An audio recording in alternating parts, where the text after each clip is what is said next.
what's going on, baby? It's Terror Talk. I'm Will. And I'm Hector. And we talk all things terror, all things horror, all things spooky.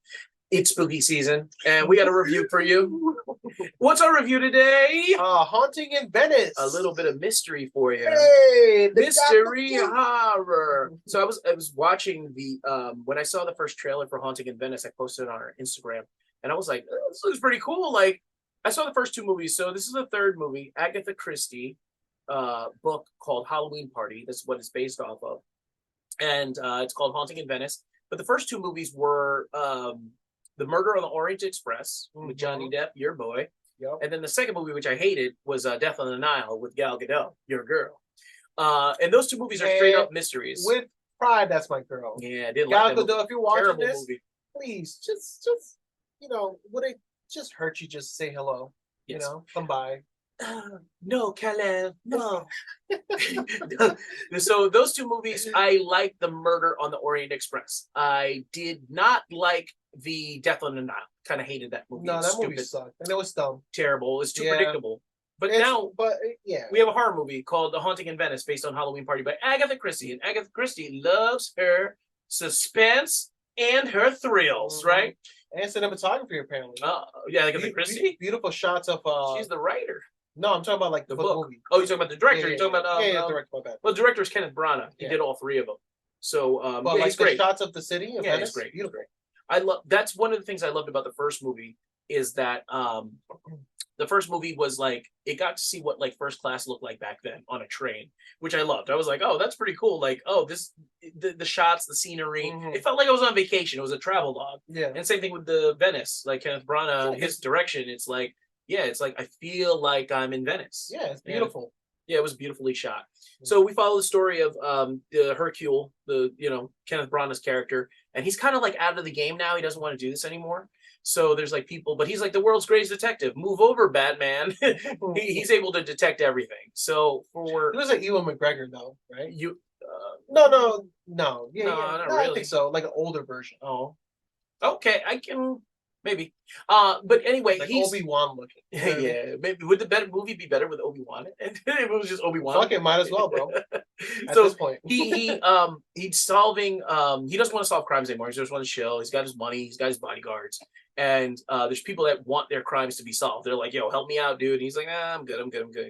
So one day Tina Fey goes to his house and says, hey, I got a special crime for you to solve. And then the way she said, hey there, I've got a special crime for you. Yeah, see? She's like playing an SNL character. She's like, I got apples. I got apples and donuts for you. See? So they go there and they find out that they go to this house that's supposed to be haunted, right? Supposedly. Because a bunch of kids were killed. Oh, went missing, actually. That's right. And then in this house, anybody familiar with healthcare workers, they're dead. They're dead. So I'd be dead in that. You'd be very dead. And so it's up to Detective Hercule to uncover this mystery of what's going on in the house. And we get deaths, the standardized deaths. We get Michelle Yeoh Which there. Which gotta say that she's a phony. That's a psychic. She's a psychic phony. So Hercule, you know him. He's 10 steps ahead of everybody. Yeah. And we get like a murder mystery pseudo horror movie. Who done it, right? Because it's like there's murders in it, there's obviously a killer here, and we get a bunch of jump scares and stuff like that. Now the jump scares and the horror comes from the fact that Hercule is not himself for the majority of the film. He gets drugged with a hallucinogenic, so we're seeing that's where all the haunted spooky ghost imagery comes. So he's hearing voices. So spoiler alert, there's no ghost in this movie. Maybe there is though. Actually, there might be. I think there was. Wait, wasn't there? Yeah, it was implied. It was implied. Like it was. There was like a ghost there. The implications of it. Yeah. Try to make that word bigger. So there's a lot of jump scares in this movie. Like it's different than the other two. The first two movies are played like a straight whodunit mystery, but like Haunting in Venice has a lot of the jump scares. It has a lot of the spooky stuff, the creaks in the night. They're trying to convince you that it is. Yeah. And even when there's like the basement scene where you see like the skulls and stuff, you're like, oh, those are the spirits. And then you see, something like banging against the wall because of the weather. The movie for me was a lot more unsettling than I thought it was going to be. Like I thought it was, obviously, there's the majority of the time, it's not going to be a real ghost. Like that was in the back of my head. And then when he got served that tea for the first time, I was just like, What's in that tea? Because that's when all the hallucinations start. But I have to say, for doing that, it is very rooted in like suspense horror, like for the majority of the film.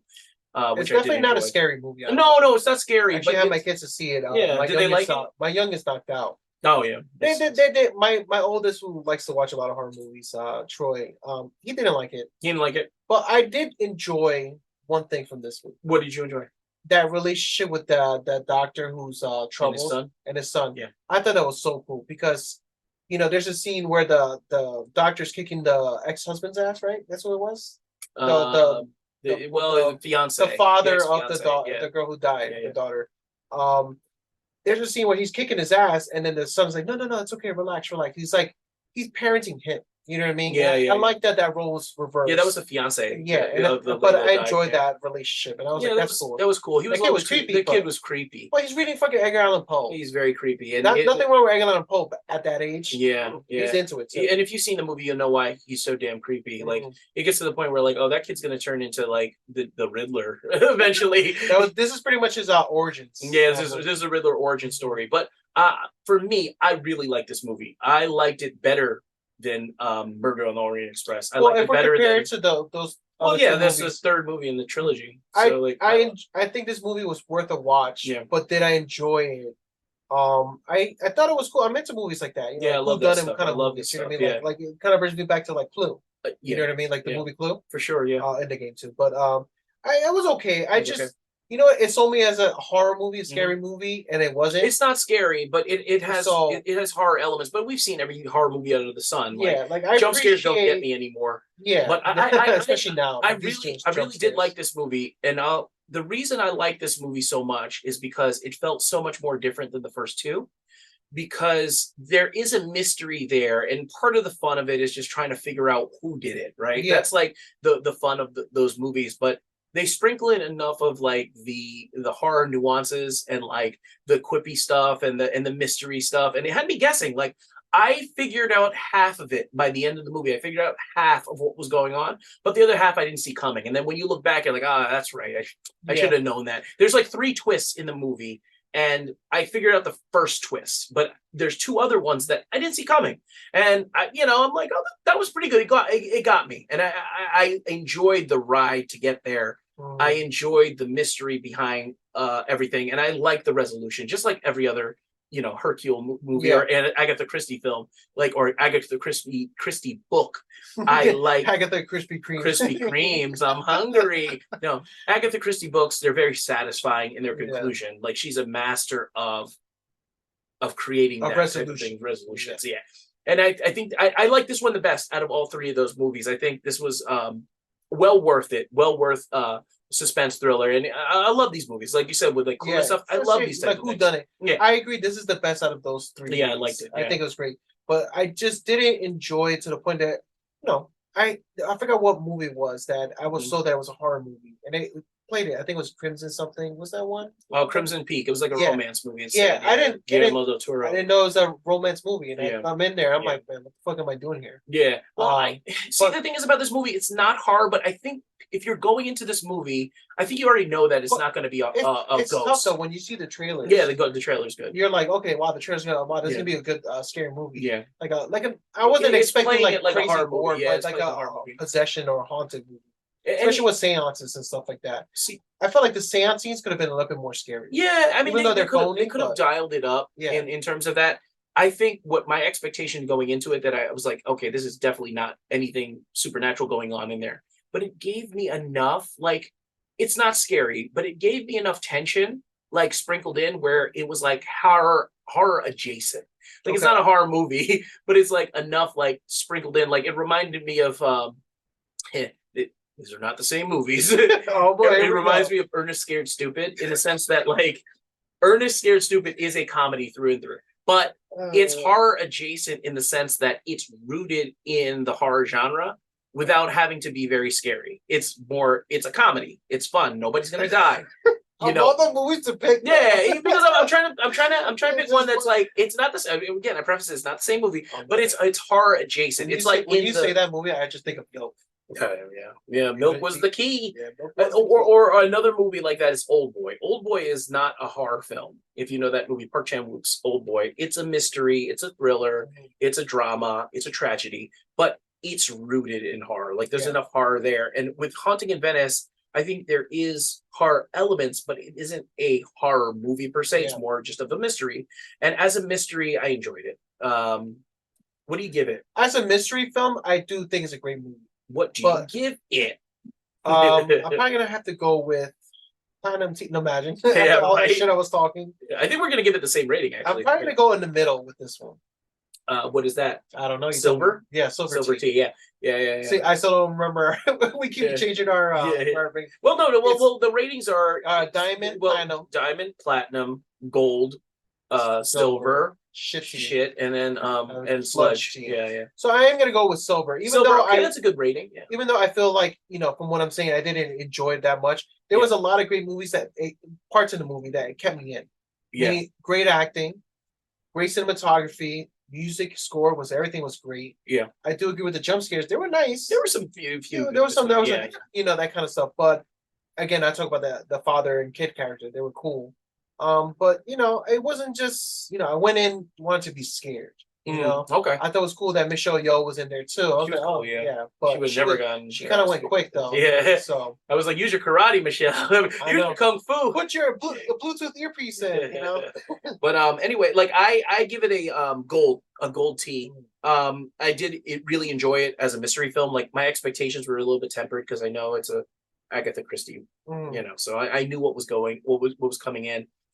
It's not scary, but I did enjoy the ride to get there, and I enjoyed the mystery behind it.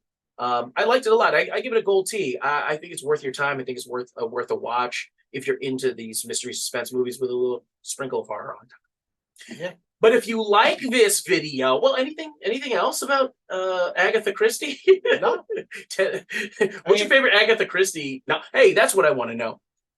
Comment below. What is your favorite Agatha Christie story? There's a bunch. Let us know below. But if you like this video, hit that like button. Hit that subscribe button.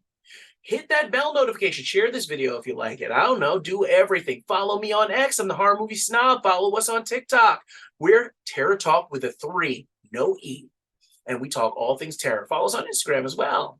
Do that if you like. Check out hfosong.com. Check it out. Check it out if you're bored. Or if you're not bored. If you want to see something cool. Yeah, you want to see something cool? We're there too. Check it out. So, and if you like all things horror, we're at Terror Talk with a 3 instead of an E. We talk all things terror, all things horror. We give news, analysis, reviews, interviews, everything. We do everything terror related. Everything. Please consider joining us. And McKinney Manor, we're coming, bro. Absolutely not. No. I signed up well already, so yeah, McKinney Manor. Stay tuned for the next episode. Ain't never gonna happen.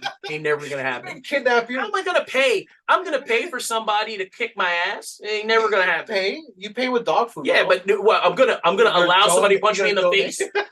Like McKinney Manor. Quick tangent on this. Real quick. How mad would you be? You out shopping, and then they just kidnap you. Yeah, right. Because I never said gonna happen.